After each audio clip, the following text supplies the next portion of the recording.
Welcome, brave souls, to the chilling depths of horror in detail. Today, we are going to share Paranormal Games horror stories. First story. My sister lost her first paranormal game. I want to start this off by saying that, yes, I know what I did was stupid. I'm not naive, and I knew what the consequences of any mistakes I made would be. For several years, I've been playing these paranormal games and rituals, hoping to document some of the stranger occurrences I've experienced or debunk silly online claims. And I thoroughly research each ritual before I try it. This particular one was no different. And yes, as I sit here, terrified, typing on my dimly lit, half-dead phone, I am well aware I have paid the price. Any warnings or reprimanding don't matter at this point, and I will likely be long forgotten with my words disappearing under the earth, never seeing the light of day. That being said, if this is ever uncovered, consider this my final testament. One of my favorite ways to spend my free time was to post my various paranormal encounters on the paranormal subreddit. When I was very little, my family and I used to live in a really old house on the West Coast. Disturbing things kept happening in that house, though. They weren't much, and it really only affected my sister the most. But my parents were looking to buy a nicer house anyway. My mother's youngest brother was a pastor at the local church, and he was always skeptical of my sister's paranormal claims. But he told my parents that moving to a new house would likely give us some peace of mind, and he'd bless the new house for us. After my mother got a promotion in her job and my father had saved up plenty of money, we moved into a slightly nicer neighborhood closer to the beach, and our paranormal experiences stopped. However, in high school my friends and I were all going through our paranormal and occult phases, so they loved it when I would tell stories from our old house, and we would play with Ouija boards all the time, at least trying to be careful and respectful. But the summer before this school year, we started researching different rituals and games floating around the internet. We all post a lot on paranormal subreddits, and we're involved in a few paranormal Discord servers, so we have a lot of online friends we talk to as well. Most of the time, our games and rituals were just for fun and nothing ever really happened. But there were a few times when we would see something strange. Anyway, I thought that Christmas break would be a good time to start doing a few more rituals and posting my findings. So I copied down a ton of ones that seemed to have actual accounts of legitimacy attached to them. I ended up playing a few of these games with little to no success, but I eventually came across a website unlisted on Google by clicking various links on other sites. It seemed a little sketchy with a black background and only plain white text covering the page, but it appeared to be some kind of message board containing the main post which described the game and various comments underneath it. This particular game was simply called Finders Keepers and required the player to create a sort of contract with a spirit, fall asleep, and find the contract that had moved to somewhere else in his or her house in under 7 minutes and 6 seconds, an odd time requirement, but okay. All of the comments were extremely short and vague, with some posting things like okay or works, but peculiarly, I could count at least 10 comments simply saying weeper. There was no box where I could type my own comment, so I figured it was likely an archived site, but I shrugged it off and copied down all of the rules onto my phone since it seemed interesting. The first rule of Finders Keepers was that there wasn't a specific time it had to be played at, which is something that made me skeptical of other paranormal games. But it was to begin sometime between 3 hours after sunset and 3 hours before sunrise. I made up my mind and texted my friends what I was doing, and they had no qualms with me doing it by myself since it was a single-player game and I knew what I was doing. So a few days after Christmas, when all of my relatives had left our house and things were starting to settle down, I waited until around midnight when I was sure my parents were finally asleep before grabbing my supplies, a needle or sharp object, a pin, a candle, a lighter, a blank piece of paper, scissors, and any object that when burned could produce bits of ash. I chose a thin wooden rod from one of my childhood toys, and heading down to the basement where I figured my parents would no longer hear me. Then, the website said I had to start the game in some sort of closed space, like a closet, so I entered a tiny closet space underneath the basement stairs. I proceeded to light the candle with my cigarette lighter like the directions described, and the crawl space was so small that the candle practically lit up the whole room, enveloped in the sweet smell of vanilla. Now that I was ready, the ritual could begin. Carefully, I unlocked my phone and read the directions once more. First, I had to use my own blood, kind of gross and very cliché for every paranormal game, with the needle and pen to write my full name on the piece of paper. Apparently, this would bind me to the paper, or something along the lines of that. Then, I needed to burn my stick or other object to create a little bit of ash and write the name of the entity I would need to summon in order to play this game. The website I looked at said it was fine to simply write hider. After this came the weird part. In order to make the contract unique to both the player and hider, the player was to use the scissors to cut the piece of paper into a unique shape or design. If it matched any other shape made by a player from the past, the player would automatically lose, though the site, like most articles on paranormal games, failed to mention what losing would entail. I had a pretty good idea of what modifications I was going to make to the paper, so this part didn't worry me. Once the player had completed contract, he or she would singe part of the paper on the candle to summon the entity and officially initiate the start of the game. After this, the player would preset the timer, usually on a phone, to 0:7:06 and wait, staring at the candle, and after a few minutes, the entity would come and put the player to sleep. I was the most skeptical about this part, especially since I found it hard to fall asleep, but I decided to try it out anyway. This entity was supposed to show the player a dream of its spectral body hiding the paper somewhere around the player's house.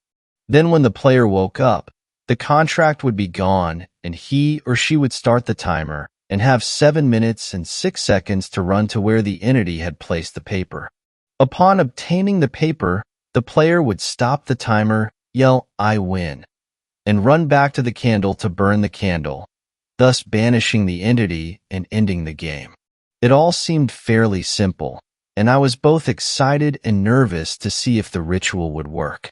Before I began, the website recommended the player take good note of the time and date when he or she began, so I unlocked my phone to see that it was 12:14 a.m. on December 31st.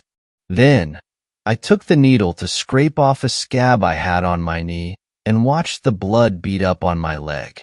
Quickly, I took the pen and dipped in the little beads of red liquid and used it to write Catherine along with my middle and last name, re-dipping the pen for more after each letter.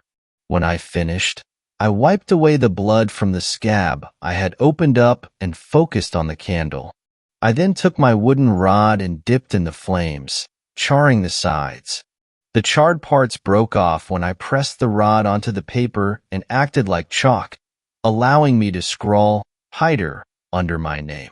So far, everything was going well, and I used my scissors to get to town on the paper, cutting and slicing and ripping it in unorganized and asymmetrical patterns. Then, after rereading the directions and making sure I was ready, I lightly brushed my disfigured contract against the flames, muttering, "Oh God, oh God." Nothing happened.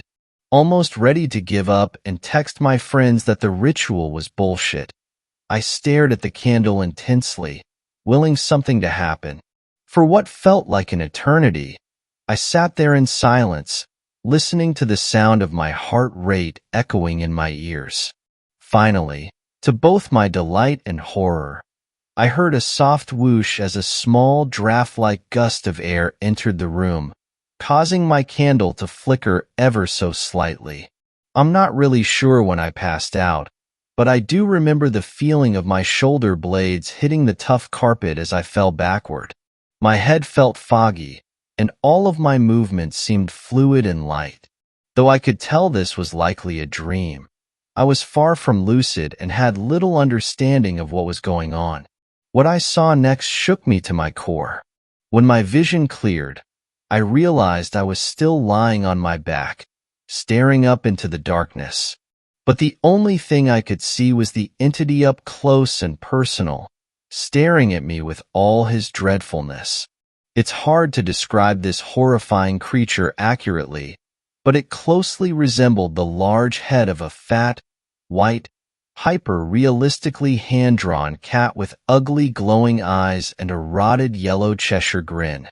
My mouth opened, but my yelps were caught deep within my throat. As this cat stared at me, my mind began to race. I didn't want to complete the ritual. I wanted to run, get out of the house, and hide at my friend Samantha's with the others. But it was as if the cat sensed my wishes. He began to sputter a deep, guttural chuckle, and I could feel his breath on the tips of my ears. "Stay calm," I ordered myself. The cat began to slowly fade away into the darkness, and I began to grow concerned. He never showed me where he put the paper. Oh God! A sinking feeling weighed down on my otherwise weightless stomach. Wait! I was eventually able to cry out, my voice echoing throughout whatever ethereal plane in which I seemed to be. But as my shout faded, so too did the grinning face of the cat. There wasn't any dramatic waking moment, but I did sit up and give out a small gasp as I was able to breathe slightly easier with the cat beast quite literally off of my chest. My movements still felt floaty, and I was definitely still lightheaded, but I sat up, knowing I'd have to act quickly. I snatched up the candle and shined its light on every corner of the dark closet.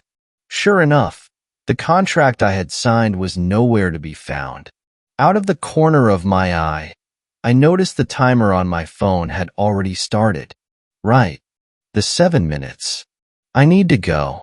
Panic began to set in as I realized I never received the vision of where exactly my paper was. I glanced down at my phone to see that the seconds were ticking away faster than any timer I had ever seen. What the hell is happening? My hands began to tremble as I began to sputter, "Oh God, oh shit," and run frantically around my basement. I tried to remember what would happen if one failed to find the contract. Maybe the hider would claim you or something, or haunt you forever. Will I disappear into the depths of hell or something? I really didn't want to find out. Oh God. Shit. S.H.I.T. Where is that paper? I looked under each of the couches, behind my cat's food bowl, and in each of the cabinets of the bar. When none of them contained my paper, I threw open the doors to the bathroom and the guest bedroom. Still nothing. Running in this state of mind was like running on slippery ice in space. My legs flailed frantically behind me, and my heart pounded harder with each awkward step I took. The timer only had a little over a minute left on it. How is that even possible? I quickly ran upstairs and frantically peered around the kitchen with wide, wild eyes. 30 seconds left. Now 27. Oh shit. Here goes nothing. I bolted over to the edge of the kitchen and tugged on the small bathroom door. It opened as the timer struck 3 seconds. A jolt of fright surged through my body as I found myself face to face with the white cat. Shit! I screamed, clamping a hand over my quivering lips. His grin widened, revealing rows of nasty, decrepit teeth. I couldn't see the rest of his body, but his head was more than twice the size of mine. Tears stung at my eyes, but all I needed to do was burn that paper and get this over with. The timer on my phone instantly went off, sounding a corrupted buzzing, like an old PC shutting down, filled the bathroom. "Hello, Catherine," the cat addressed me. My whole body began to shake. His voice was echoey, much like mine, and was strong and deep yet gentle, like an older stern man reading nursery rhymes. "There, On the floor beneath this cat entity was my contract, cut up in the same ways I had cut and written in my handwriting. This isn't real. Steady. Steady. You probably fell asleep before playing. Wake up, it's okay. There was no way what I was seeing was real. Sure, I had plenty of experience under my belt, but this activity was out of any realm of possibility. As soon as I woke up, if this was a dream, I was done with paranormal games. I slowly bent down to pick up my paper as the cat watched me the entire time, smiling and beaming with horrific pride. As soon as the paper clung to my fingertips, I bolted upright. I win. I screamed into the entity's face, and like a child afraid of the dark, I wheeled around to sprint away from this creature. If only my feet could move. Not so fast, my dear, the entity cooed. He spun me back around to face him, my face clenching up in fear. I'm afraid you lost quite a while ago. And that was when I had my dramatic awakening moment. Screaming, I tried to sit up as my physical, very real eyes opened into complete and utter darkness, but my head slammed against the hard, almost stone-like top to wherever I was. Silk padding encased my body, and a musty smell filled my nose. Oh shit, this is bad. I pressed my hands on each padded side to feel my way around. The top of whatever container I was in had a small crack, though I couldn't feel where it led to. This must be where air is coming from. But the more I thought about it, the thinner the air seemed and the tighter my chest grew. As I felt around some more, my left hand gripped a small glass rectangle. My phone. I pressed each button on the side until the screen lit up, flooding the small area with light. Unfortunately, I had to wait for the phone to power on, so I took advantage of the white light to get a look at my surroundings. Each wall except for the one I was facing, which I assumed was the top, was covered in white padding. I glanced down at my body and noticed I was lying flat on my back dressed in clothes I don't remember putting on. Suddenly, I began to realize where I was. Someone please help. I began banging on the lid. Oh God, please help. A panic attack slowly started coming over me, and I barely realized I was sobbing uncontrollably. My piercing screams almost deafened me, and my head grew lighter and fuzzier as I continued to pound my fists against the ceramic lid. I could barely see from the oceans of tears pouring out of my eyes, but I swiped up on my phone to make an emergency call. The phone's battery was at 13%, and I noticed I had absolutely no cell service whatsoever. But I punched in 911 anyway.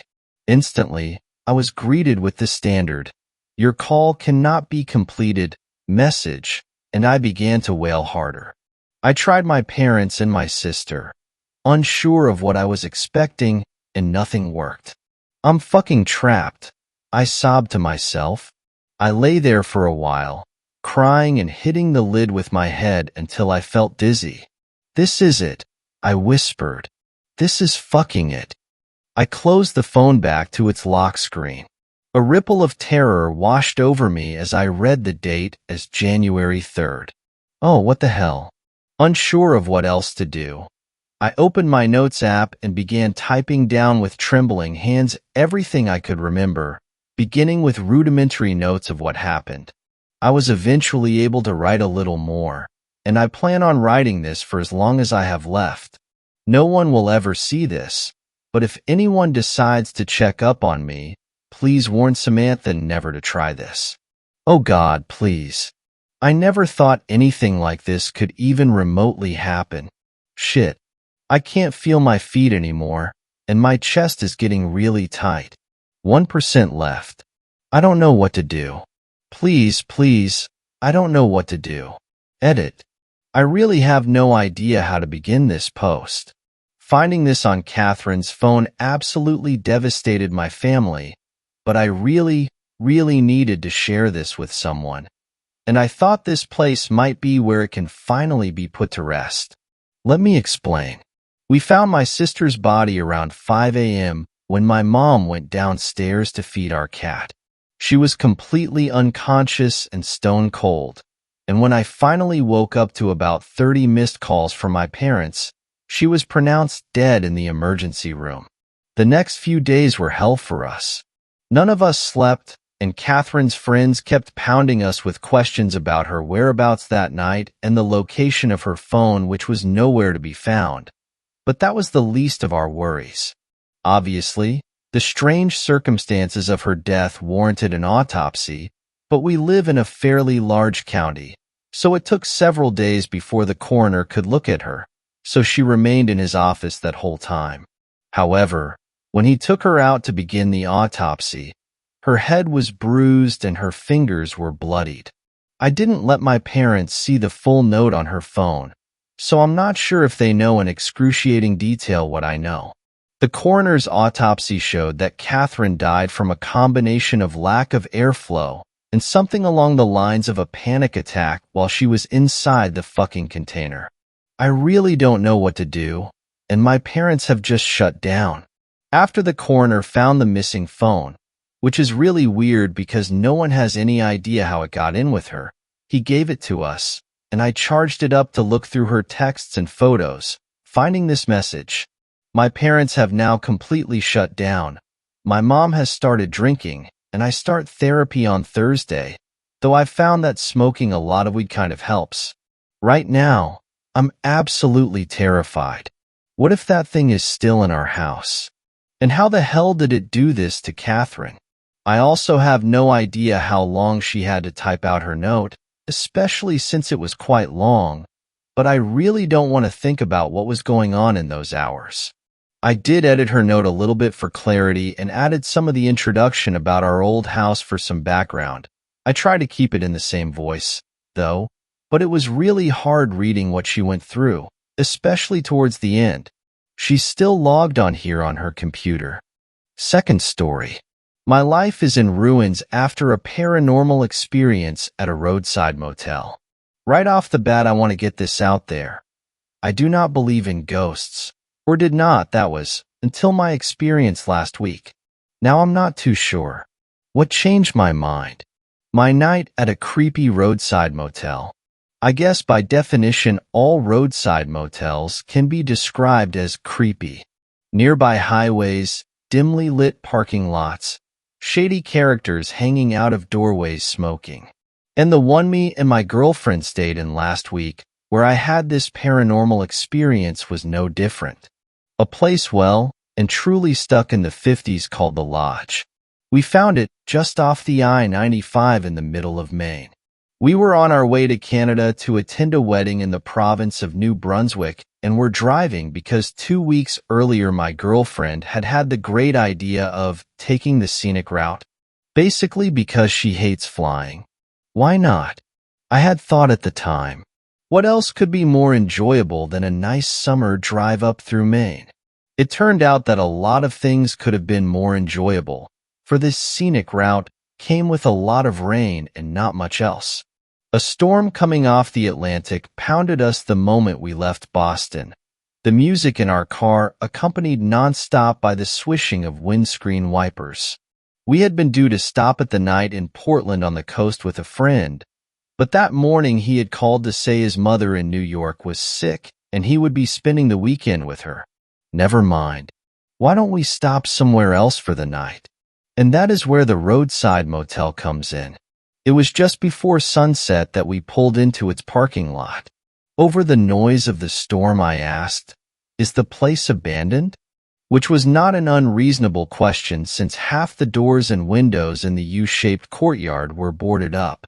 My girlfriend simply pointed to a small office, where a neon light flickered that read The Lodge.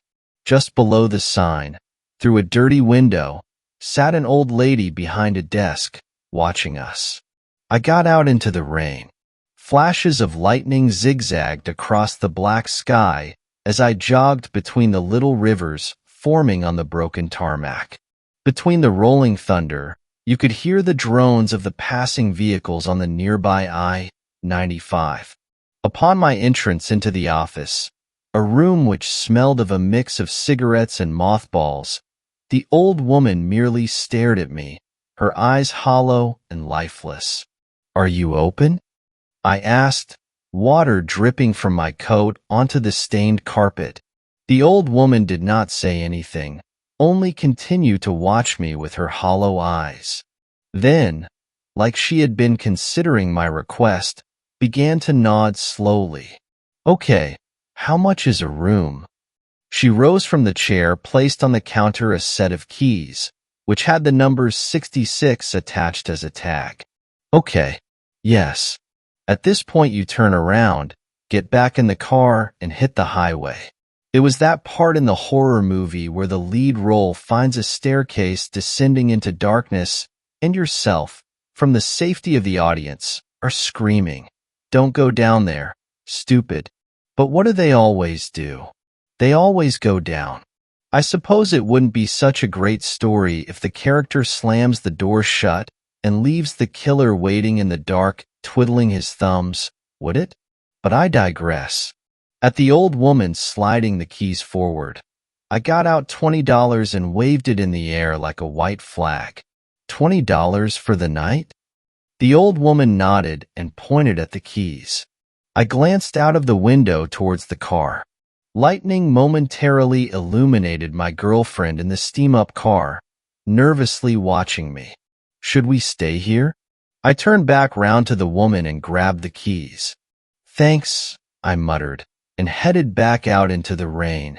Upon entering the car, I dangled the keys in front of my girlfriend. "Friendly woman," I said cheerily, though she said business was quiet tonight. "Yeah, just a bit," my girlfriend replied, looking round the dark courtyard. "It's kind of creepy here. Why don't we head straight on to Canada tonight?" "Nah, should be fine." I shifted the car in gear and trundled it over to near room 66. "One night won't hurt us." Famous last words. Surprisingly, room 66 was fairly modern. Whitewashed walls, a widescreen TV, refrigerator, clean en suite bathroom, potted flowers, mirrors. It almost eased our nerves of being the only guests in this rundown motel during the middle of a storm. Of course, there was a door. A locked door, that is, at the back of the room, which at the time we assumed was a small cleaning closest. I tried the handle and afterwards forgot all about it as we each took showers, then settled into bed. My girlfriend, who would have been able to take a siesta on the edge of a cliff during a hurricane, fell swiftly to sleep. But for me, it took much longer, tossing and turning until I finally drifted off. I woke around 2 a.m., and that is when the funny business started. It began with a noise on the roof. Now it wasn't the pit-patter of rain upon the flat roof. No, it sounded like footsteps, as if someone was pacing up and down. Okay, I thought, it's a bird. There is a bird on my roof. It's just a bird. Yet the more I told myself that, the more frantic the steps became, until suddenly they stopped. I lay underneath the sheets, listening. The rain had ceased, and the storm moved on, but still the howling wind whipped around the courtyard outside. Relax, I told myself, and got up to go to the toilet, using the dim lights in the parking to guide my way to the en suite bathroom. Now, it was as I was in the middle of my business that the door to the bathroom, which I had purposely opened to full extent, began slowly creaking closed by itself. My initial reaction upon seeing it in my peripheral vision was that the ground must be uneven. But then my brain began working on overtime to determine if the door had done that earlier. No, it hadn't. We were on perfectly flat ground. So now I'm doing my business in a race against time against this slowly creaking door. And the bathroom, having no natural light, is in near total darkness. And that is when my heart starts beating fast because I have a very strange feeling that there is someone stood in the bathtub, no other than a little girl, watching me. The moment that door closes, I know that I am toast. and I would have my throat ripped out by whoever, or whatever, is standing there. In the last moment, I lurched for the door and jammed my fingers between the gap, flicking on the light switch. There was no one in the bathtub. It was just my imagination. I stood there, panting, my body covered in a thin layer of sweat. I put the door back into its position, fully open, and waited for it to move again, disproving my theory of the perfectly even ground. It did not move a millimeter. I moved it into another position. Maybe it was the angle you had to get right for it to move. No, it remained in place. Okay, that's creepy. I turned the lights off and returned to bed, where I lay motionless, staring up at the ceiling while my heart pounded in my ears. That is when I saw a silhouette move past the window outside. It was a faint silhouette, but all the same, something did walk past. I sat up, watching the curtains and the dim lights in the parking lot. It could have been the old lady from the office, maybe checking on something. The old lady who never said anything and accepted my $20. Hey, I said, shaking my girlfriend awake. No time to act brave now. No, sir. Request dismissed, sir. Hey, Emily, I continued, shaking her harder. Wake up, goddammit.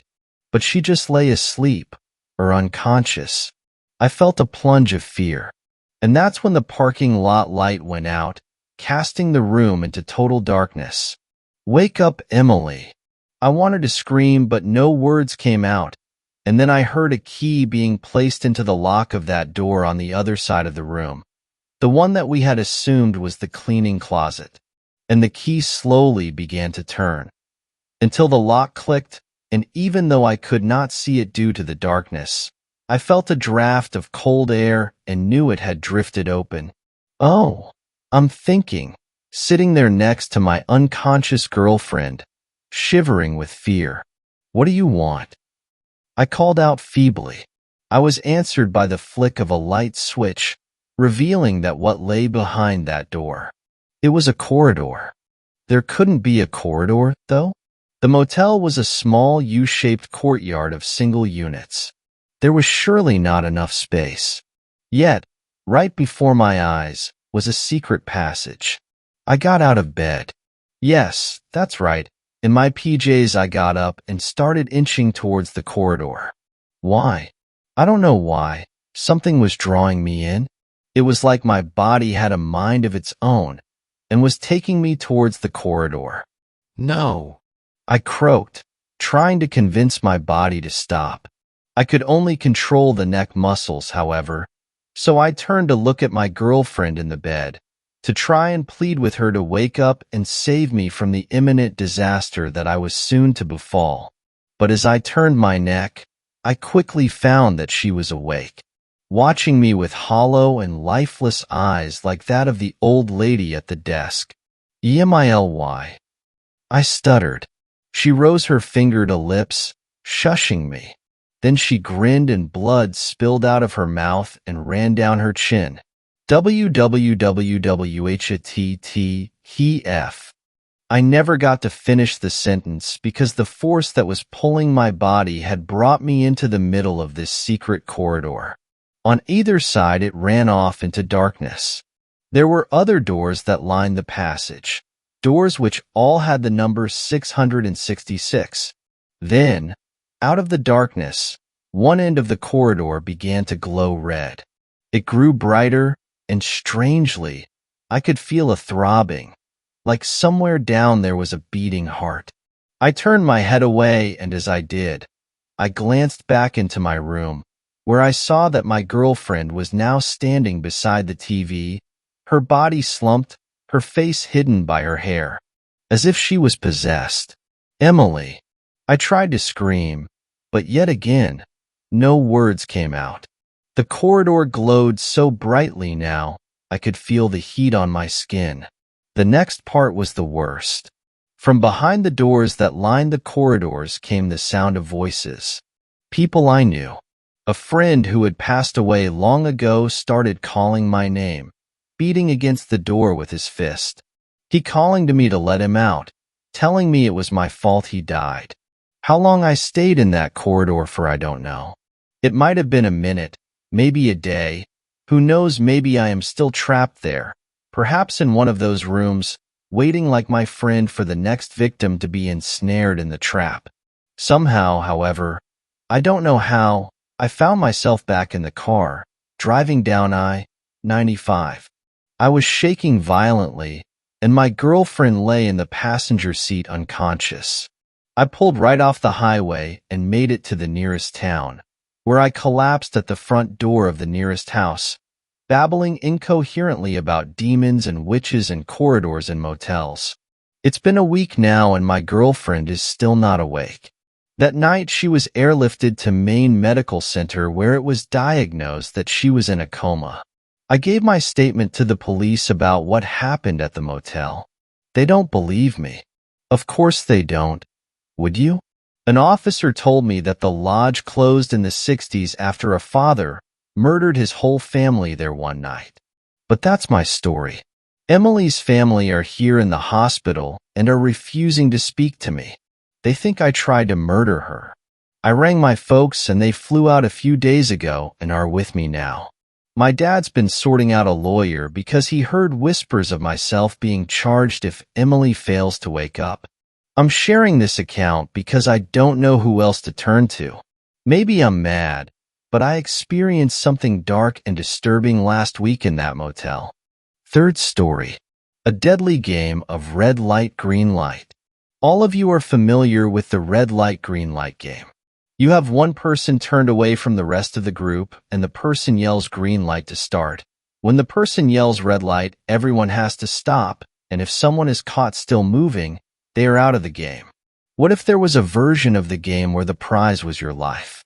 As I sit here in front of my computer writing down what happened to my friend Tony, I am left wondering who is responsible for this heinous act. I just received an unmarked email from Tony who gave me an audio file to record in writing and post for the world to see. I will update everyone about the situation as I get more information as it becomes available. This is what I have gotten from Tony so far. Day 1. I woke up with 5 other people on one side of a big room. On the wall opposite from where we lay was a long hallway that led to a door that had an exit sign above it. There was also a strobing light that blinked red then turned off. For an undetermined amount of time, there was no light visible, then the red light came back on. Inside the room we were in were 5 beds, couches, T.V's pool table, and a large kitchen fully stocked with food. Everything a human could ever need to survive. I looked around at the others. They too seemed to be as perplexed as I was. Suddenly, the big screen in the middle of the front wall turned on and a face covered in shadow appeared. In a distorted voice, the figure spoke. Dark figure. Welcome Derek, Tony, Caroline, Ricky, and Andy to your new home. You are wondering what is going on and why you are here. To start, this is all about a simple game. There is a strobing red light that is down a long, narrow hallway. At the end of this hallway is the exit to your nightmare. I bet you're thinking this is easy. I'll be out of here in no time. Well, you'd be wrong. This is the grown-up version of red light, green light. Once you pass the yellow mark on the ground right at the hallway entrance, you have half an hour to get across the hallway and the door at the end unlocks.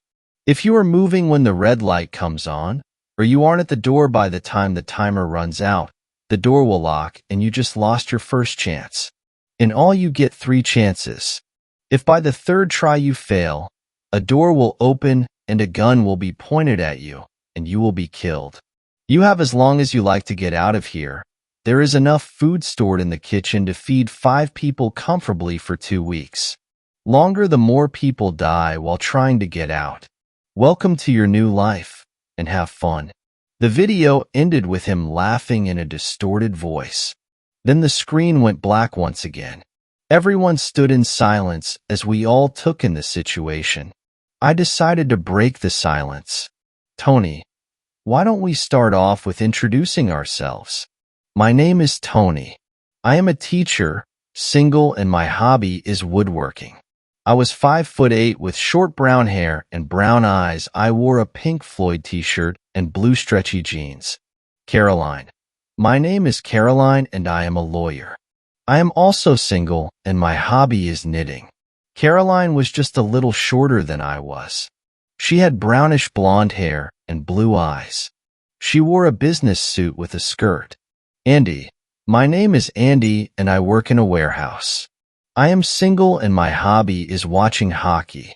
Andy was about 6 feet tall with longer brown hair and brown eyes. He wore a dirt shirt and stained blue jeans. Derek. My name is Derek and I am a journalist. I am also single and my hobby is drinking. Derek was 5'5". He had short black hair and green eyes. He wore sweatpants and a baggy black shirt. Ricky. Well, I guess it's my turn. As you probably have guessed, my name is Ricky and I am a social worker. I am single and my hobby is dancing. Ricky was 5'3" and had long blonde hair.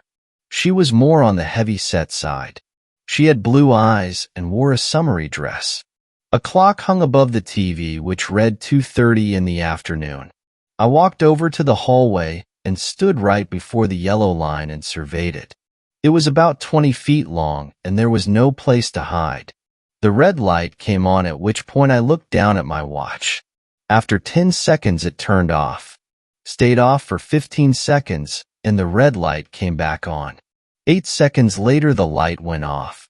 Then the red light came back on after 2 seconds. After studying the timing a bit more, I realized that there was no rhythm to the light.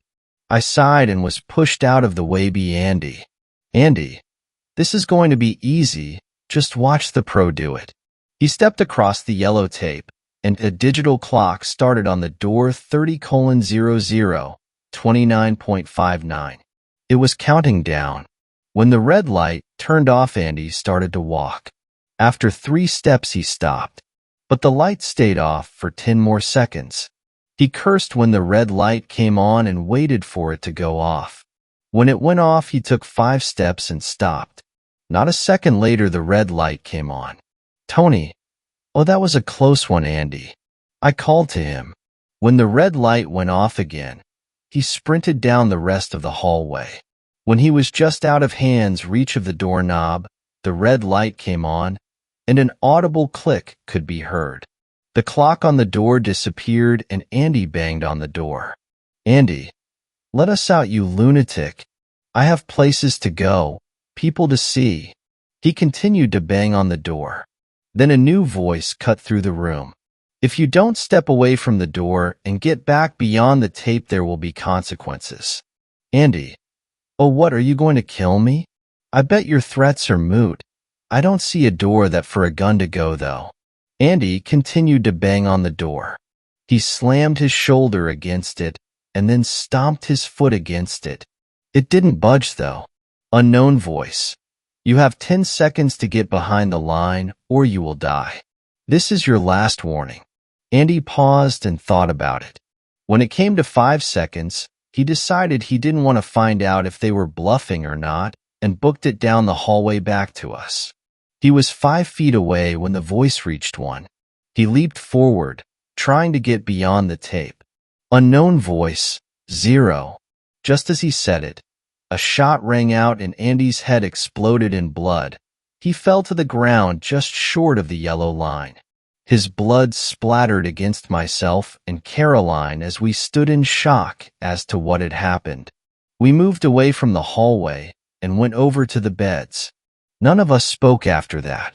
We all just kept to ourselves. When dinner rolled around, Ricky made everyone sandwiches. We talked to each other for a bit by this point, getting to know each other. By the time 10 p.m. rolled around, everyone was pretty much asleep. I looked over to the only empty bed, thinking of what had happened to Andy. That's all I got from the first audio file. Quite frankly, I am terrified and have contacted the police about the situation. I hope that tomorrow I will get another email from Tony. Until then. 4th story. I played a horror ghost hunting game IRL. Let me begin by saying that I am an avid horror indulger.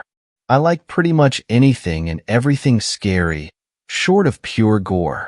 My favorite movie has always been Paranormal Activity, the first one, not the crapstorm that followed, and my favorite author is Stephen King, and I spend a ridiculous amount of time playing horror computer games.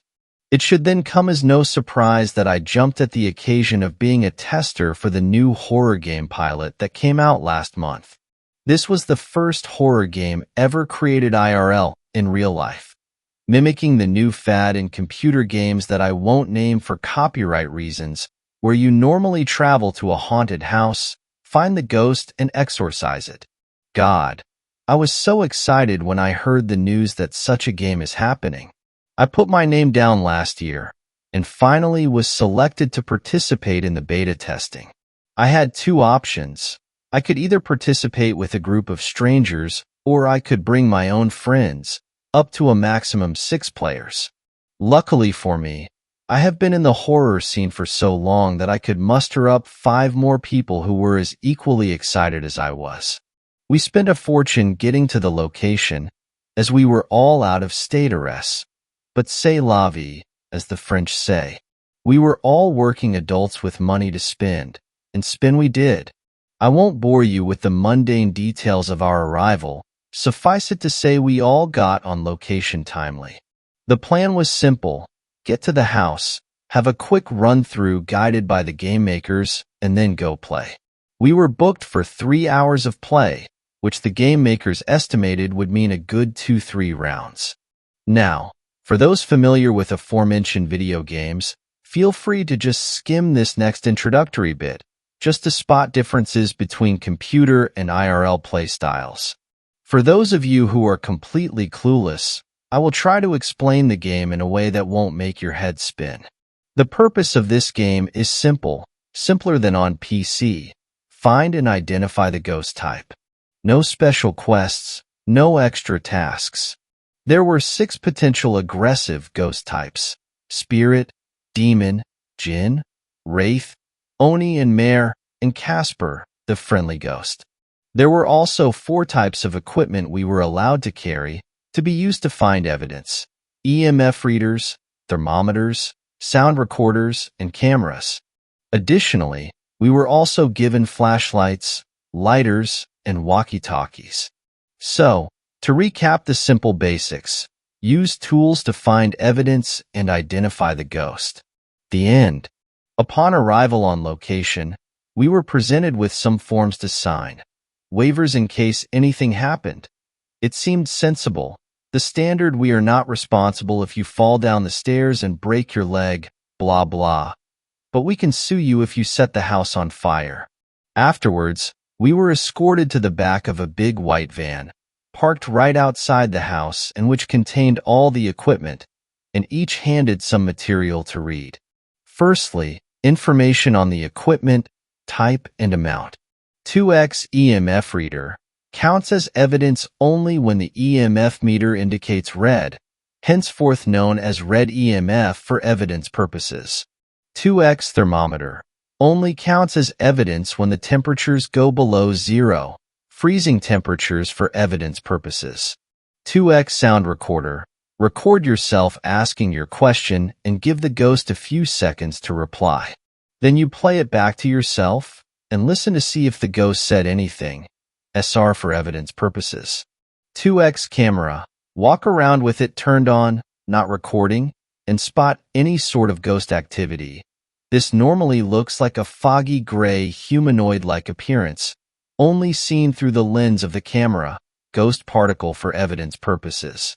6x flashlights. Self-explanatory. There are spares. 3x lighters. Can be used to light the candles scattered throughout the house. 6x walkie-talkies. Self-explanatory. There are spares. For a fully immersive experience, we strongly advise you to leave your mobile phones in the van at the front entrance. Next, very brief information about the ghosts. Spirit wants to be seen and heard, has a story to tell, can become aggressive in order to get others to listen to it. Evidence ghost particles and SR.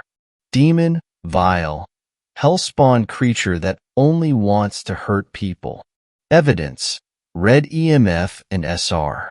Jinn, ghosts that have been tremendously hurt during their lives. Want to inflict the same pain to others. Evidence, red EMF and ghost particles. Wraith, creature that feeds on the weak-minded. Evidence, red EMF and freezing temperatures. Oni, evil creature that possesses exceptional strength. Can and will use items around the room to hurt others. Evidence, SR and freezing temperatures. Mare, malicious spirits that want to inflict emotional pain and fear. Evidence, ghost particles and freezing temperatures. Casper, the friendly ghost, just wants hugs. Evidence, all. Finally, a list of rules. 1. The round starts when everybody is in the house and you declare, "Start round."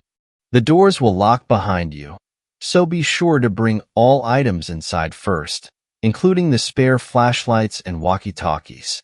2. The round ends when you have agreed upon the ghost type and you declare, "Ghost type is understood." If you do not agree on a ghost type, try to select by majority. Once you have declared the ghost type, the doors will unlock and you will be informed whether you were right or not. 3. Please vacate the house after each round for 15 minutes, not deducted from your time, to allow for the game makers to reset the house and prepare for the next round. 4. The ghost tends to haunt one room or hallway. That is to say, the evidence produced will appear there. The ghost's location does not change throughout a round, but will change from one round to another. 5. You can all stick together, but it is advised to break into smaller groups to speed the process. 6. If you have angered the ghost, it will haunt you. During this time, it can leave the room which it normally haunts and chase you. You are advised to hide. If it finds you and lays a hand on you, you will be considered dead and will be asked to leave the premises for the duration of the round, go upstairs and in the room marked under construction. A ghost haunt will stop by itself after 90 seconds or immediately if a player has died. That's it. Have fun and enjoy being ghost hunters for the day. P.S. Please do not try to fight the ghost and or prank them. They are paid actors and will not actually harm you. Once we all got accustomed to the documentation, we were eager and ready to start. And there we were, the 6 of us just looking at the entrance door of the beautiful mansion stood in front of us. It was breathtaking, Victorian Gothic if I were to guess, 3 floors and a tower in the middle, all dark gray brick with a black roof. It was an impressive sight for sure. And there at dawn, under the purple sun, it was even a little spine-chilling. "All right, let's not be chicken," Andrew barked as he opened the door.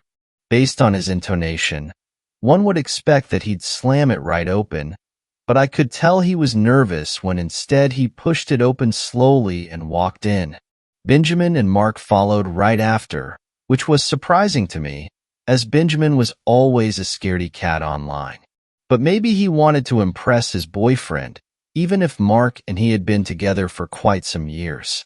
Then went Jennifer, and that I had expected, as the girl usually had a pair bigger than all of us put together. Afterwards, Angela, Benjamin's sister, and myself. We were similar in the sense that we were both all bark and no bite. We entered into a long hallway. At the end of the hallway, there were the stairs to what I could only assume was the second floor, and to the left and right of us, closed doors. "All right, shall we start then?" Angela asked impatiently. "I think we should maybe take the game maker's advice into consideration and do a quick reconnaissance tour," Jen ever so sensibly proposed. The suggestion was accepted unanimously, and we proceeded with opening every single door on the bottom floor.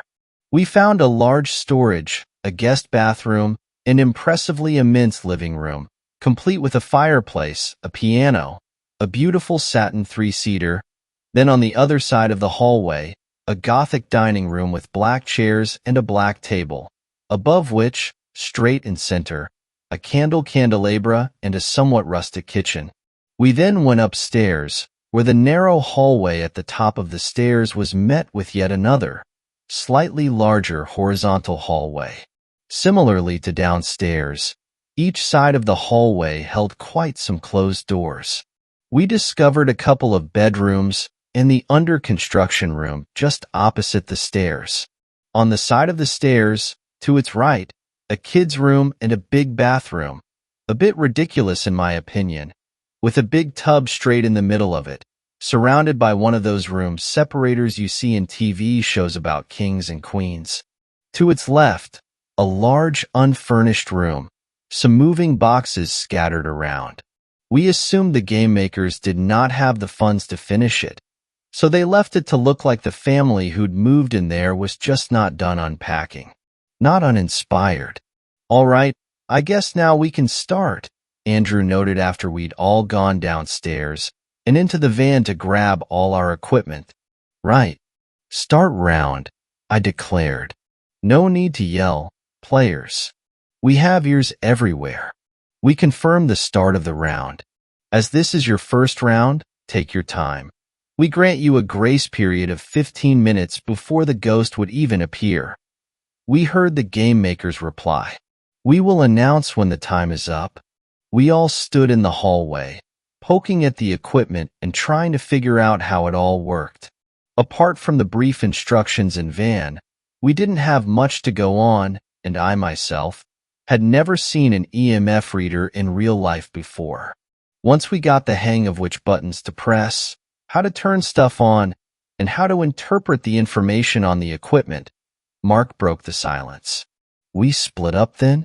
3 upstairs, 3 downstairs? That makes the most sense, seeing as we have 2 of each evidence equipment, Jennifer agreed. Then us 3, upstairs, she gestured at Benjamin. Herself and me, the 3 of us standing on one side of the hallway. And you 3, down here? And then we can mix up each round? On our team side, I grabbed the EMF, Ben grabbed the camera, and Jen picked up the thermometer, and each of us took a walkie-talkie and a flashlight. I also grabbed a lighter and proceeded to light all the candles that I could see along the way. Unlike the online game, this house had no actual lights, or light generators, or anything we could use to see but candles and our flashlights. I doubt we'll use this before we figure out the room, she declared, grabbing the sound recorder and shoving it down her back pocket. As agreed, we headed up the stairs and began using our tools. We started on the right with the big bathroom and the kids' room, and across the hall in the first bedroom. We weren't quite sure what we were looking for, but we assumed it wouldn't be all that different from the online games we'd played, so we had our eyes out for lower temperatures and slight EMF interference. 15 minutes are up, we heard the game makers announce, startling us. Right, so now we're fair game, Benjamin confirmed. I could sense some of the scaredy cat behavior behind his somewhat soft, whispered voice. Better identify hiding places then, I said, more thinking out loud.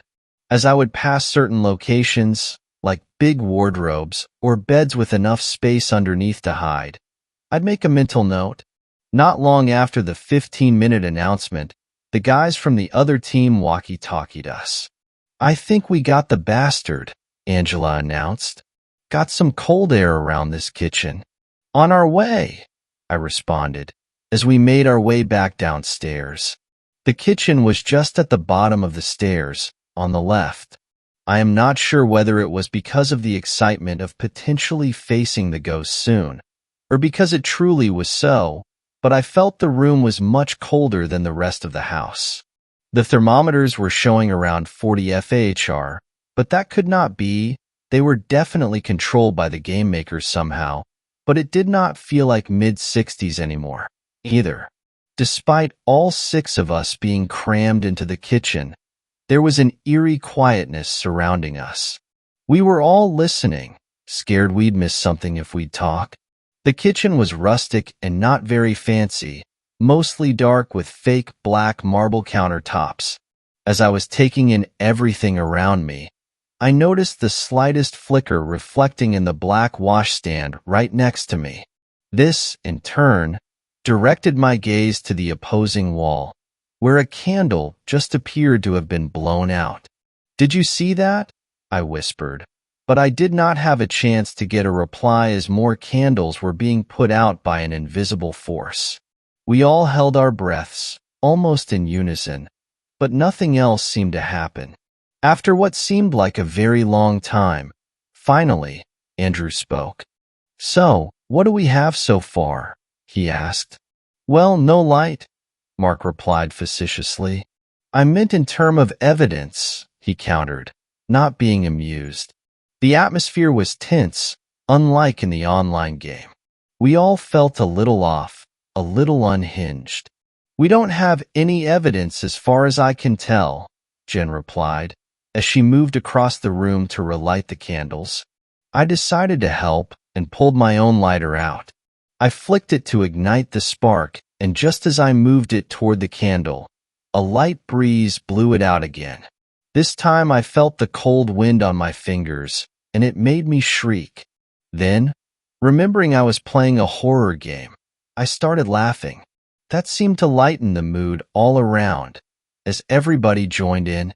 Unfortunately, that didn't last long, as an apparition seemed to come from the wall and stop an inch away from my face, yelling right before it disappeared again, making me drop my own flashlight and leaving me in complete darkness for a second.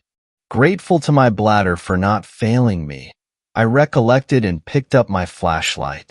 The roar of laughter was even louder this time. "Me, that was good," Angela commented. "Yeah, 'cause you're seeing it from over there," Jen said from next to me. She was also laughing, but clearly the two of us were slightly more distraught. "I need a moment," I claimed, getting out of the kitchen and walking towards the exit. As I was trying to get out, I realized that we needed to end the round first, and I didn't want to ruin anyone's game, but I was feeling a little suffocated. You see, there are two types of reactions to danger: flight or fight. I was so far on the flight side that all I wanted in that very moment was to break a window and get out. Luckily, the moment passed quickly and I managed to compose myself. I was loving it and hating it at the same time, but I wanted to finish it, for myself but also for the others. "You good?" Andrew asked from the kitchen door.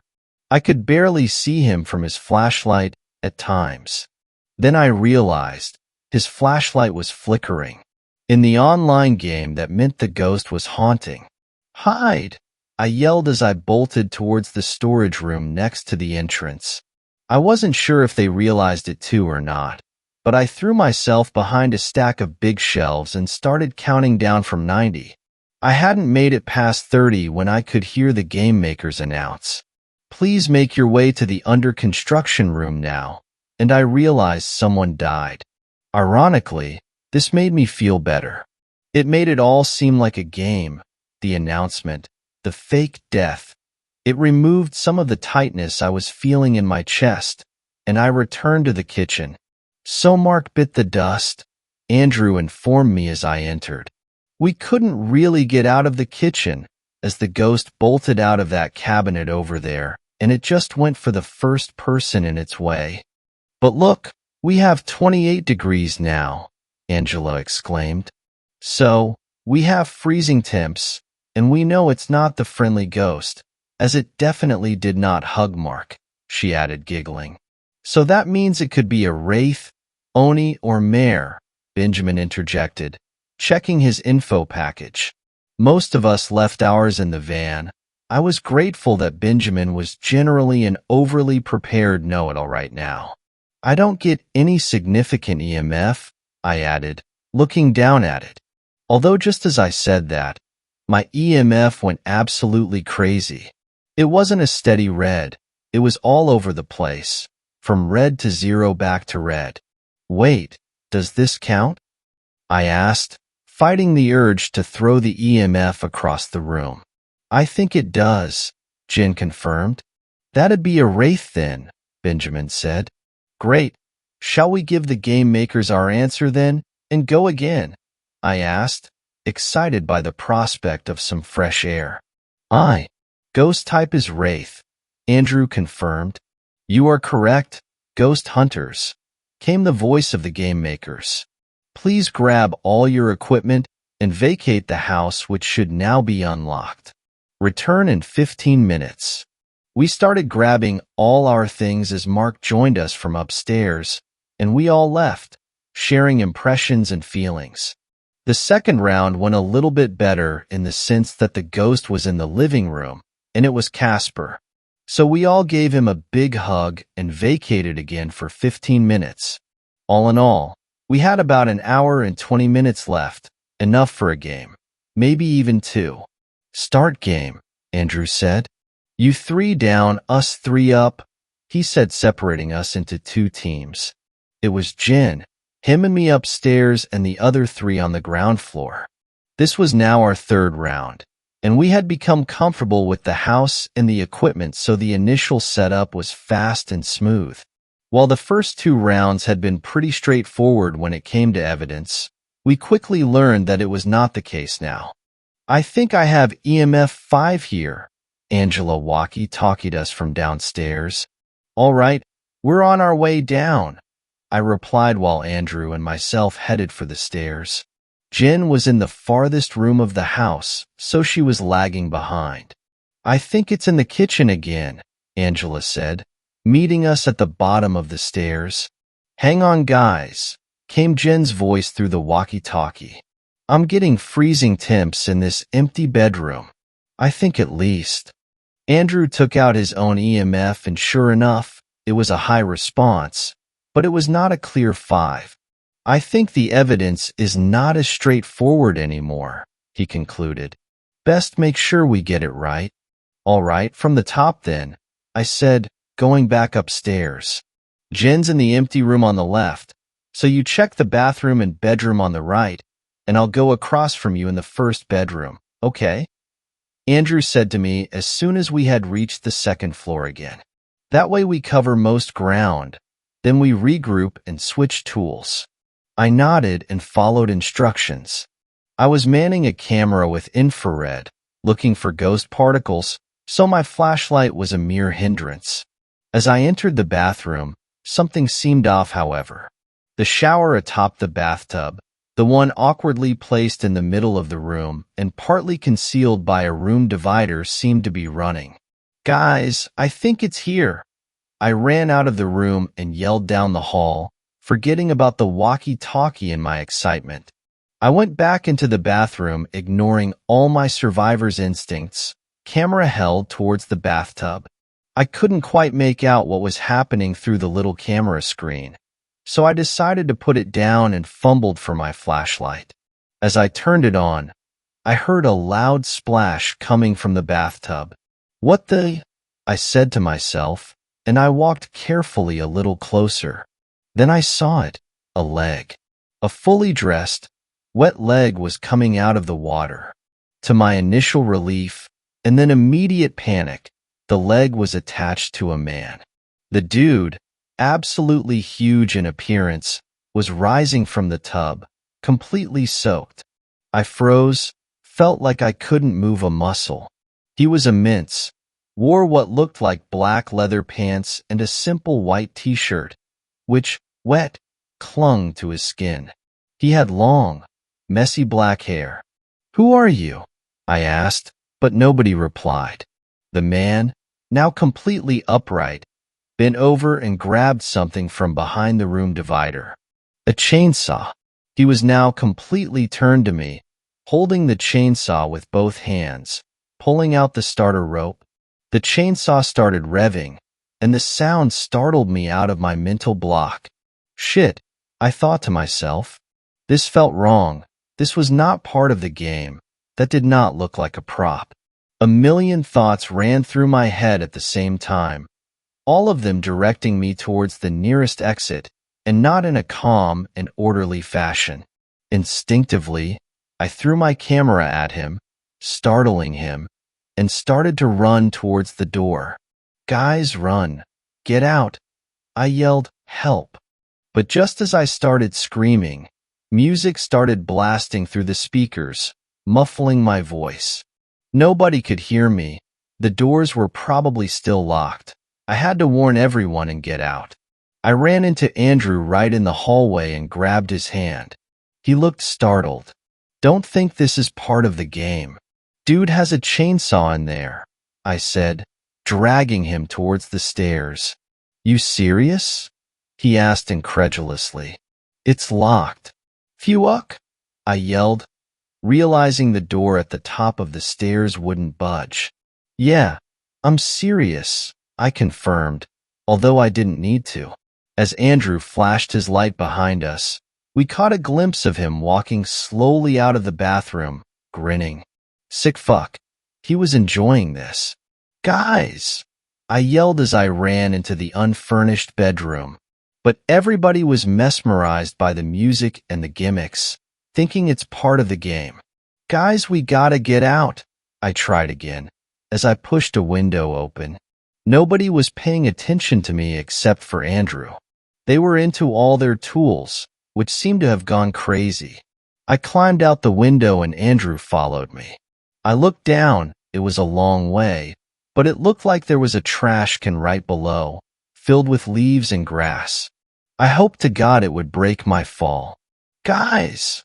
I tried again, as the guy was now standing in the doorframe.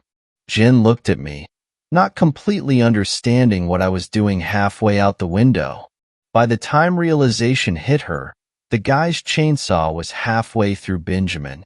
I didn't stick around. I couldn't. I jumped. Andrew followed. We both made it out okay, but no one else managed to follow. We made a run for our phones, which were in van outside. 911, what is your emergency? I tried my best to explain what was happening, and then Andrew and I ran and hid behind some trees in the forest. After what seemed like an eternity, the guy came out of the house through the front door, which was no longer locked. He looked around a couple of times, probably for us, but as he couldn't spot us, he went to the van, closed the tailgate doors, got in, and drove off. The police came about 10 minutes later, followed by an ambulance. We ran to them and told them in more detail what had happened. They went inside and confirmed that everybody was dead, including the game makers behind the under-construction room. Andrew and I were asked to ride in the ambulance, because even though there was nothing physically wrong with us, they decided we needed to be monitored closely after such events. We didn't comment. There was no trace of the man in his van. Nobody knows if he was part of the crew or some other maniac. It didn't matter. "Ghost type is massive murderer," Andrew said from his bed in the ambulance before collapsing onto it. I laughed a sorrowful laugh and collapsed myself. If only I'd been more insistent in that bedroom. If only I didn't find this stupid game in the first place. Grief overwhelmed me then, and guilt overwhelms me to this day. Fifth story.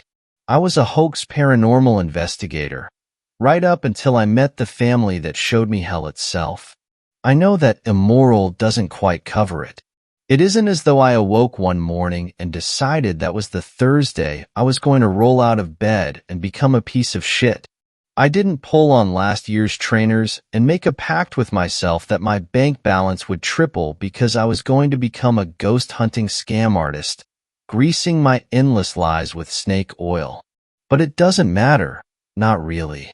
Karma came for me in a big way, and it was deserved. We gained a bit of a niche following online. Nothing to write home about, but we made our money from donations and, of course, the cold hard cash from the people we sucked the life out of. I won't bore with fine details, but we ghost busted 19 homes before we reached the Whistlebees. With each home, we bought more equipment to really add credence to the whole Wraith Wrangler thing. We turned creaky floorboards into demons, water tank leaks into internet views. It was fun, until it wasn't. I'd never met a family quite like them. The others, they were young couples afraid of whistling wind. Old singles desperate for validation that their home wasn't heavy with the weight of vengeful spirits. It was easy, muscle memory. But the Whistlebees, God, they were terrified. Young parents and 2 children with their family dog, cowering in the corner when we set up for our bullshit interview. The daughter was so pale she seemed to sink into the walls behind her, face gaunt and eyes haunted. It was her we latched onto as we probed, stifling excited smirks with our palms.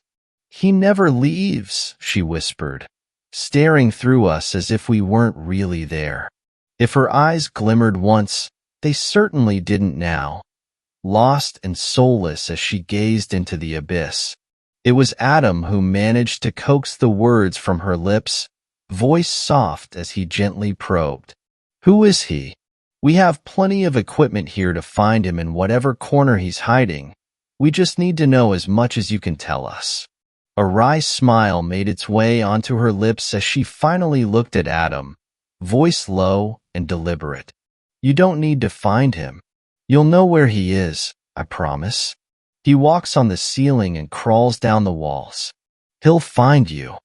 The young girl's mum spoke suddenly, eyes full of tears. "She didn't use to speak this way," she breathed, gaze darting around the room. "She's so tired. So tired. She doesn't sleep anymore. It doesn't let her." Jonah stood up then, grinning as he clutched his camera for dear life. "Ma'am, don't you worry for a second. You're in the right hands.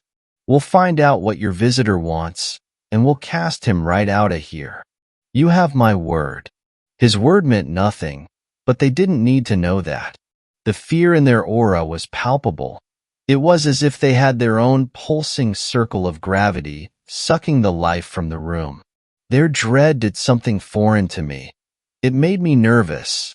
In all the nighttime giggling and masquerading in people's homes, I'd never been scared.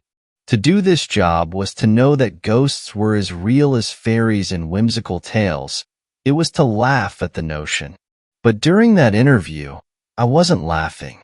The girl's eyes were black holes, and they looked like they'd sucked her soul out long ago. So, with the image of those eyes burned into my retinas, we did what we did best. 11 p.m. rolled around, and with the family booked into a hotel, it was showtime. "Show yourself, demon." Jonah lunged through the front door as nighttime blanketed the house in darkness, hauling our masses of equipment through. We didn't need any of it, obviously, but it made people feel as though we were legitimately expelling ghosts from their homes with the flick of a battered crucifix. Adam rolled his eyes, glancing down at the EMF reader in his hand. "Bro, come onorevole." "Did you see how scared that girl was? I feel a little bad." "Shit, she was creepy." Jonah chomped on his gum, leaving muddy boot stains as he clambered up on the sofa to stick his camera to the wall. He walks on the ceiling. Dude must have the mother of all headaches. I stayed quiet, chewing my lip as I set up our audio equipment and eyed the tired-looking lump of plastic. The older it looks, the more authentic it appears, Jonah had assured me, and sure, I supposed it did look like it belonged in a 1998 horror game, but it was pretty shit. Not that we'd ever picked up anything on it before. There was the great scare of House 12 when the fridge appeared to hum a lilting tune, but it was just super broken. Right? Jonah jumped downwards, nearly knocking over the coffee table. Plan is Megan Donovan is leaving the house party you guys didn't want to go to at like 2 a.m. I say we wrap up here by 1 a.m., swing by the party, and I'll be her shoulder to cry on because her douchebag boyfriend was a dick again all night. Adam scowled as Jonah cackled, but I stayed mute, casting my eyes around the room. I couldn't deny this place felt different, somehow. Even with all the lights dancing across the house, there sat an empty, tepid coldness that seemed to seep through the walls. There was no warmth here, no safety. Loving family photos littered the room, but somehow it felt barren. Wrong. I'm down to do this quickly at least, Adam muttered, eyes darting around nervously. You guys feel that? Place feels haunted. I finished for him, rolling my eyes at Jonah's guffaws. All right, if you're both gonna be pussies, I'll get started. He stared ominously into our main camera placed across the room, red light blinking towards the sofa we were sitting on. It's time, everyone. As always, first, we'll try to contact the ghost and see if we pick up anything on the microphone or the EMF. Clearing his throat, Adam stole a glance at me. Okay. We're here in your domain, ghost. He tried to project, but I heard the slight crack in his voice. We're here to find out what you want, why you haunt this family. We're here to set you free. I counted down from 6, bulging my eyes as I shrieked, throwing myself backwards. No way, I bellowed, pointing off camera. There's no way. And we did the usual scramble, all of us claiming we saw a photo frame go flying, switching to shaky hand cam footage as Jonah retrieved it from the floor we laid it on earlier. It was rehearsed, but something just felt different. It's hard to describe, but I couldn't shake the feeling a pair of eyes were locked onto me, a horrid gaze burning into my back. The feeling amplified as we pulled out the trusty Ouija board only moments later, laying it on the table and pushing it into frame. I scratched at my arms nervously, trying not to stare at the shadows that seemed to be consuming the room. All right, Jonah muttered, placing his finger on the planchette. I ask its name. We give it something creepy like Maurice. I'll move it. You guys just stay still. Feel free to run the show on this one. I offered, goosebumps erupting over my skin. Had it gotten colder in here? Adam certainly thought so as he hugged his hoodie tighter, shaking something off as he placed his finger on the planchette with us.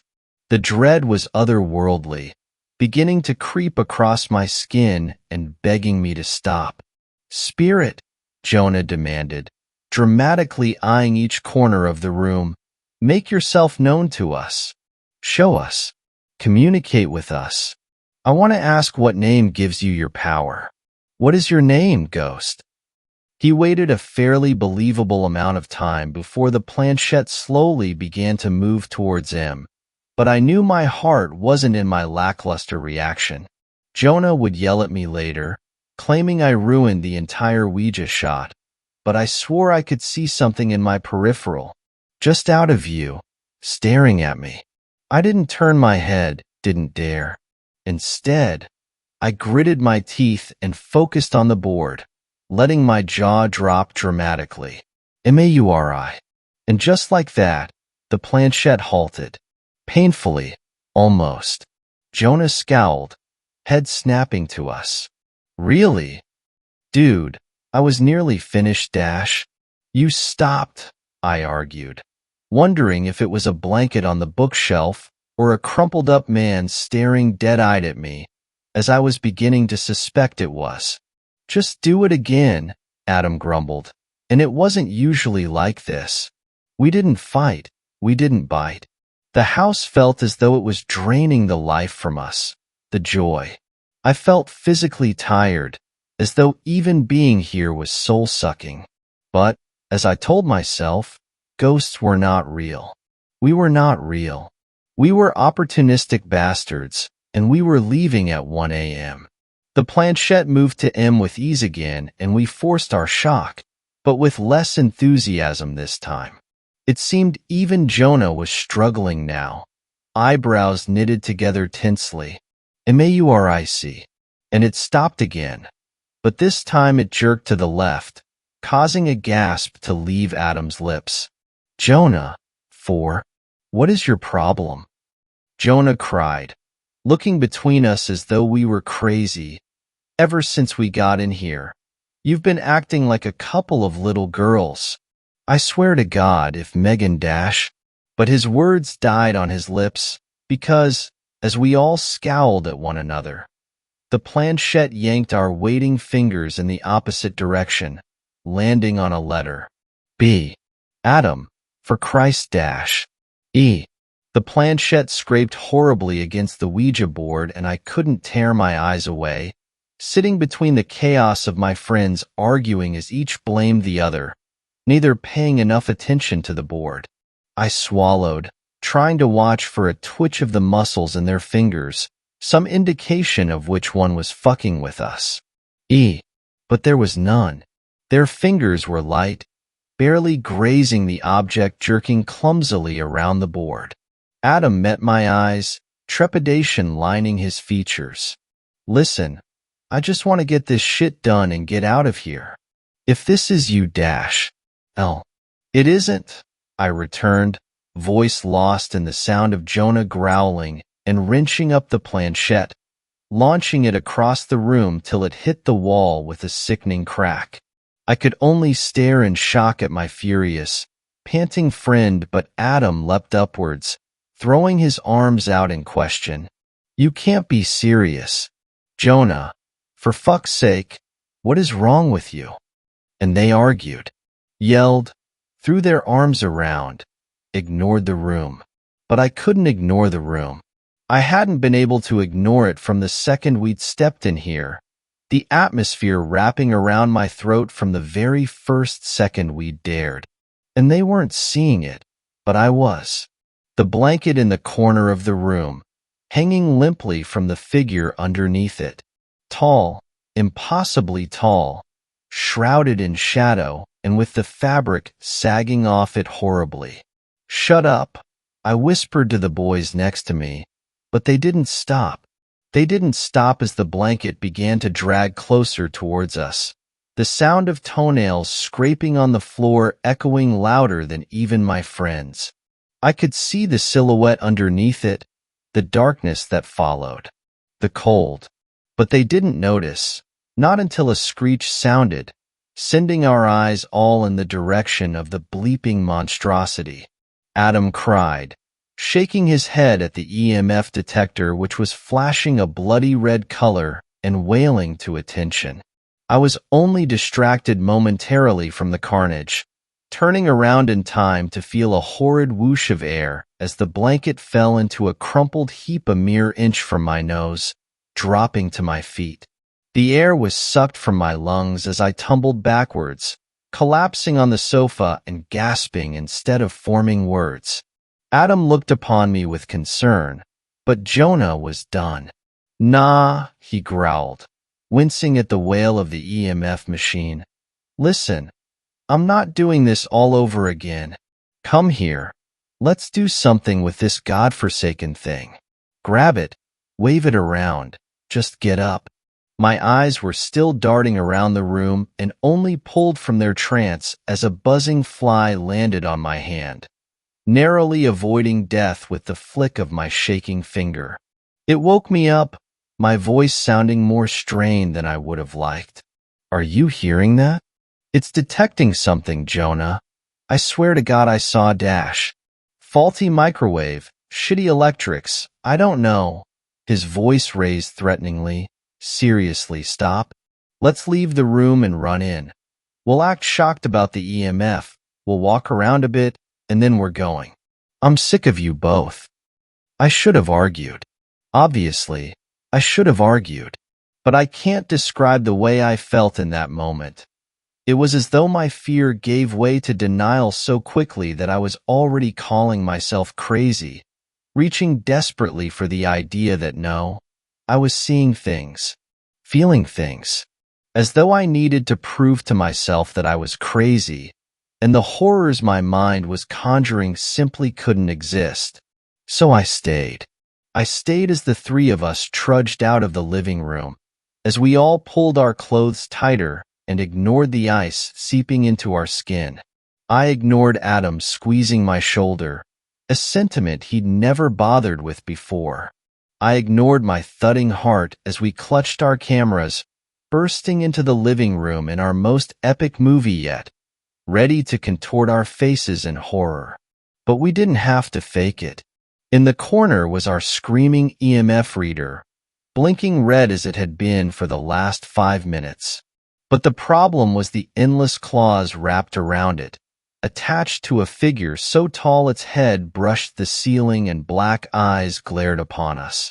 It swayed in the shadows, but I could see its arms, gaunt and as long as its legs, neck cracking awfully as it turned to look at us in an instant. A sick, dripping sounded just loud enough for us to hear, and to this day, I imagine it as thick, crimson blood falling from its fingers onto its dead, curled toes. "Holy shit," Adam whispered. So I knew, in fact, I hadn't lost my mind. We ran, of course. Scared idiots launching themselves backwards and tripping over everything, legs jelly as we bolted for the front door. I cursed myself for not leaving more quickly, begged for a time machine to have me believe my eyes the first time. We didn't make it. There in the hallway was our 1998 horror movie audio device, except now it was crackling and a rasp sounded from it, too deep and gravelly to be human. Layers of voices sounded at once, so distorted I could barely make them out. "I smell your blood," it rasped, the voice touching me so closely I could practically feel it inside of me. "I'll suck it out of your veins and wear your skin." And then, before there was time to react, every light bulb in the house smashed at once. I know, because I heard the shards hit the floor in every room, cried out as pure darkness filled the space, leaving me with no idea where my friends were and if they even existed anymore. "The door won't open," Adam screeched from my right, audibly jamming the handle. "It won't open." "Where's the crucifix?" Jonah begged, and I could hear the tears in his voice. "Adam, where?" But now it was only footsteps we heard, not slow ones. Thudding, loud footsteps, gaining pace and getting louder and louder, till it sounded like something was running at us. But the sound didn't come from the floor. With the most gut-wrenching feeling of horror, I realized it was coming from the ceiling.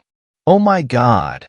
Adam's voice was below me somewhere, because he'd fallen down into a heap of fear. "What is that? What is that?" It was deafening. All of it. The wailing EMF detector, the rasp of crackling audio threatening to break all our bones at once, the footsteps slamming to a stop directly above my head, all leading to the moment I looked up, a silent tear disappearing in a slow trickle down my cheek. Its body was contorted horribly as it glowered down from the ceiling, neck cracked at an unnatural angle with bones jutting out everywhere.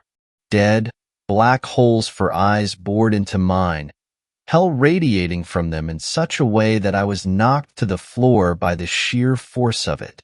Rows of razor teeth were pulled back into a horrific grin, stretching much in the way its wings did as they grazed the ceiling, reams of liquid trickling from them onto our heads. Hell, staring from above me. My memory is hazy, and part of me thinks my brain tried to erase the trauma to give myself half a chance to go on with my life. I remember Jonah being lifted into the air with such a guttural wail that I've never heard a sound like it since.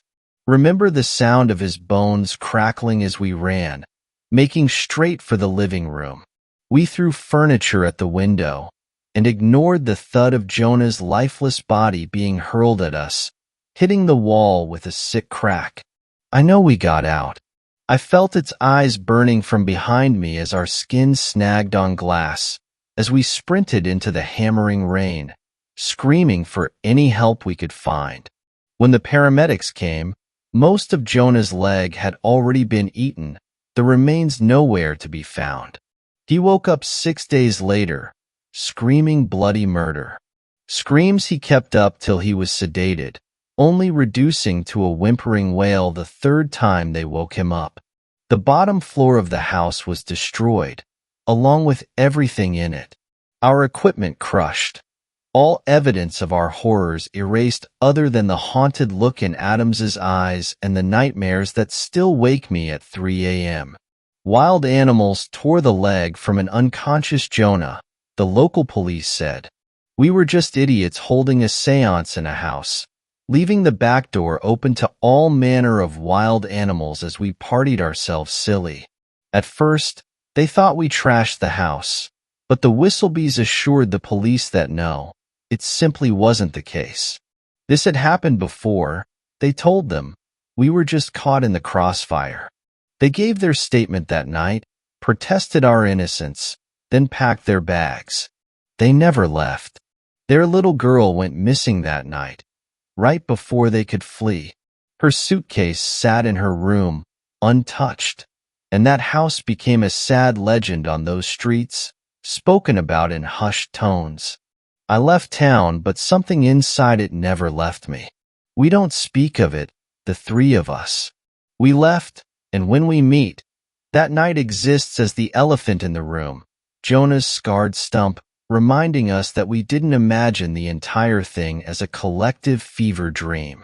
So I left, lived my life, started going to church, took up cricket, and when I hear the sound of thudding footsteps hammering along the ceiling of my hallway in the dead of night, I pull the covers over my head and pray to every god that may or may not exist that I'll live another day.